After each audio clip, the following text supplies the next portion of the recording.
from speechmodification.com, and this is my Smart American Accent training. In this video, we'll look at how to pronounce thyroid and tired. So this was a request from one of our viewers, and the viewer wanted to know about these two words, probably because they have some similarities and also some differences. So first, let's look at the word thyroid. We have the letters TH, which say the th sound. This is the voiceless TH sound, like in think or both. And the symbol for that looks like this. Letter Y says the I diphthong. So we often write that with just letter I or letter Y, and sometimes we write it with IGH. So I've rewritten it here for you like the word thigh, the part of the leg, just because it might help you think of that I sound. You could also think of it just as thigh. The THY, that word by itself, thy, has the voiced TH sound, so it's different here in thigh. It's more like the word thigh.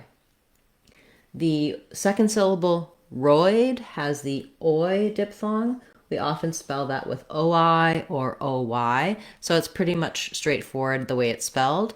But know that the thigh is long and the roid is shorter, thyroid. That's because it has first syllable stress. The second syllable then is a little bit shorter because it's unstressed.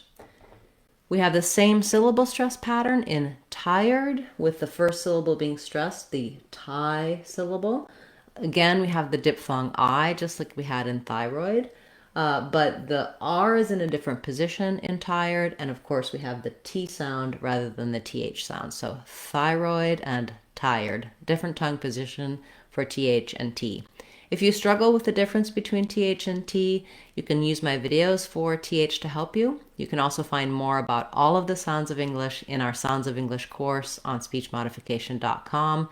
That course is under $2, but it's a great resource to build all of the fundamentals you need to pronounce any word you want in American English. In tired, we have the ire diphthong, so it's like words like fire and higher. I'm writing higher two different ways, so I think thinking about higher versus higher, it's the same sounds, but in tired, it really helps to think of it as two syllables rather than trying to put it all together. So I'm breaking it here with tie and then putting the together with the D sound, tired. When I move from the I to the my mouth shape naturally puts a little bit of a gliding sound in there, tired.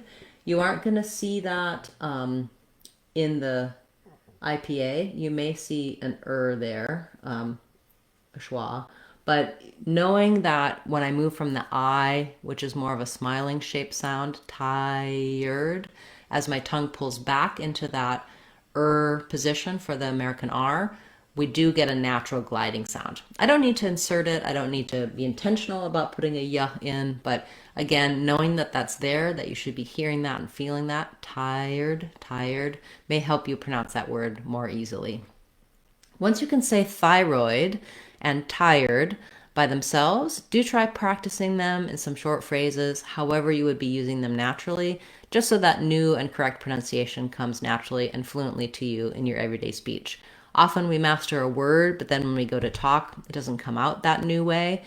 When you build it up from phrases into sentences and use it a lot in context, it becomes much easier to pronounce it correctly when you're trying to use it for real. If you have a request you'd like to see me cover in the Word of the Day series, do feel free to leave that in a comment for this video or any of my videos. I do go back, respond, send you links and information, and cover the requests that come from you, the viewers.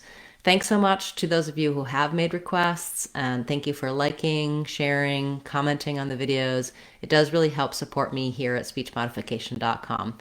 Thanks to my subscribers, and a special shout out to channel members. You can join as a member and get some extra perks. Click the join button if you're interested. As I mentioned before, we do have online courses on speechmodification.com. You can get a lot of help for the fundamentals of American English pronunciation all the way through advanced American accent training. I'm Christine Dunbar from speechmodification.com. Remember, if you want to sound like a native speaker, you can do it. speechmodification.com. Bye, everyone. Hope to see you again soon.